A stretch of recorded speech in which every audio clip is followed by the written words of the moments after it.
ایرانی وزیر خارجہ عباس عراقچی نے کہا ہے کہ کسی نے نہیں سوچا تھا کہ ایران دشمن کو مذاکرات کی درخواست کرنے پر مجبور کر دے گا۔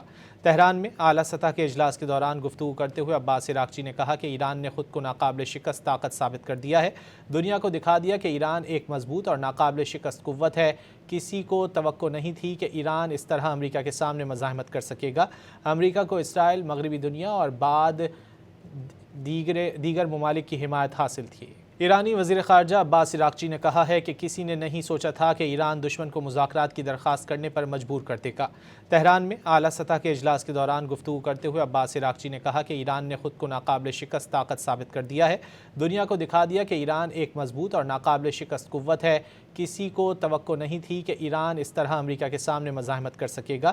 امریکہ کو اسرائیل، مغربی دنیا اور بعد دیگر ممالک کی حمایت حاصل تھی۔ ایرانی وزیر خارجہ عباس عراقچی نے کہا ہے کہ کسی نے نہیں سوچا تھا کہ ایران دشمن کو مذاکرات کی درخواست کرنے پر مجبور کر دے گا۔ تہران میں اعلیٰ سطح کے اجلاس کے دوران گفتگو کرتے ہوئے عباس عراقچی نے کہا کہ ایران نے خود کو ناقابل شکست طاقت ثابت کر دیا ہے، دنیا کو دکھا دیا کہ ایران ایک مضبوط اور ناقابل شکست قوت ہے۔ کسی کو توقع نہیں تھی کہ ایران اس طرح امریکہ کے سامنے مزاحمت کر سکے گا۔ امریکہ کو اسرائیل، مغربی دنیا اور بعد دیگر ممالک کی حمایت حاصل تھی۔